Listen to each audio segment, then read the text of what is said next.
Speaker. The Honourable Annette King. Thank you, Mr Speaker, and Labor, as they have throughout this bill, supported at its third reading. I want to begin by saying I would have thought the Minister could have shown a little bit more enthusiasm about this bill, which makes quite a significant... You certainly did, Minister, used it all on the questions today. It's just a shame you never answered any of them. But it is a shame that the Minister didn't sound so enthusiastic and a little bored by it all, because certainly the Health Select Committee did not. We did not find it boring at all. In fact, I want to begin by saying that the Health Committee took the bill very seriously. We did a very good job on the bill and have reported it back once we got our hands on it.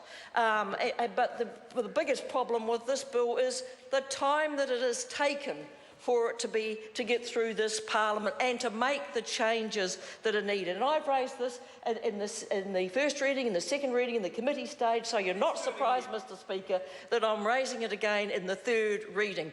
You see, sometimes really good ideas under this government seem to be put on the back burner and come second, third and last in some of their priorities.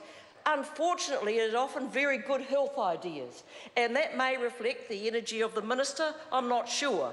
But this is a bill that it was needed and has been needed for some time because of the complexities we now have in our health system and our need to be able to have a range of health practitioners able to provide a range of services to meet when they meet those competencies. So the very first piece of legislation that was going to enable others to prescribe, for example, happened a long time ago. In fact, it happened in 2005 when I was Minister of Health. So, you know, I introduced something 14 years ago, and here we are making a little improvement all these years later.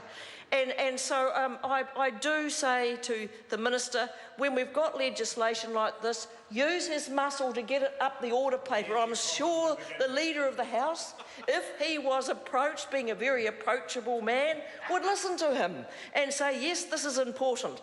And you know, I think it's more important than some of the legislation we have, and certainly more important than worrying about lost luggage and things like that. So this bill, as the Minister did say, does amend, it's an omnibus bill, it does amend 7 other statutes, and it does increase the range of functions that can be performed by health practitioners under those statutes. You see, in those old statutes, they only made reference to medical practitioners, in other words, doctors. And so it restricted what could be done by any other practitioner.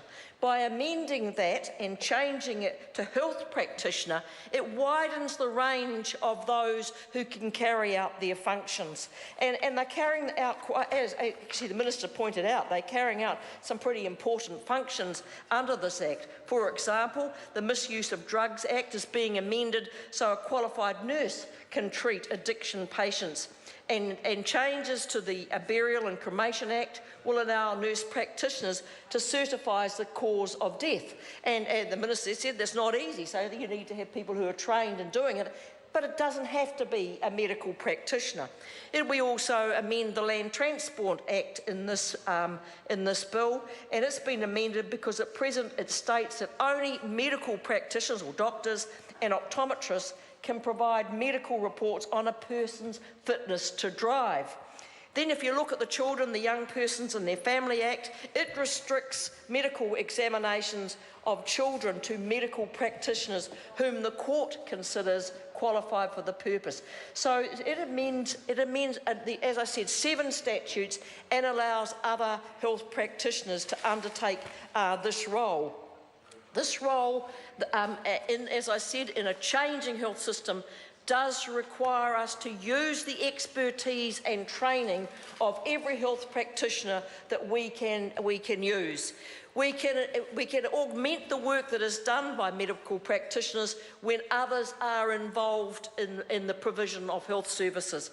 And so this widens that ability. It's going to give greater scope, and I can see real use of it, particularly in rural New Zealand, Mr. Speaker, where it is often hard to recruit medical practitioners, but in our rural areas we have extremely good nurses with high levels of skill, nurse practitioners, those that are involved in emergency responses, those that are involved in rural health practice. I can see great use of them to carry out these functions. Imagine if you're in a small town and you had to wait for a medical practitioner to arrive to declare that a person was dead. Great stress on a family waiting for that certificate to say that a person had died. Now, in that community, there can be a person with the appropriate training who could undertake such a function. So I think it's going to be very valuable, and I notice that the member who does represent a rural seat, Barbara, there is nodding her head. She understands the practicality of this change, as many will out in our community. There was one fear I had in this bill, and I raised it at the committee, I raised it in other readings of this bill, and that is what has been said by the Minister is that there is no cost to doing this. Well, I think there has to be a cost to doing it, because if a person has greater skills, be they a nurse or any other health practitioner, if they have got greater skills and they've got greater qualifications, they do need to be paid more. They will not be doing it at the same price as a practitioner that has lesser skills. And so there will be a cost. And one of my worries and fears was, if we think there is no cost, we will fail to fund those practitioners to carry out the role. And one of the problems that we've had with nurse practitioners is DHBs have not funded those that are qualified to be nurse practitioners because of the higher cost. And so where there could be hundreds and hundreds of nurse practitioners, we've got thousands of nurses who have got masters and above in their qualifications not used because DHBs have to pay more for their skills, and they don't.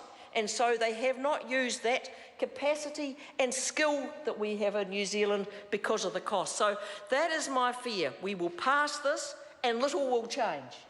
Little will change, even though there are those that have the skill to do it, unless DHBs are prepared to pay for that skill.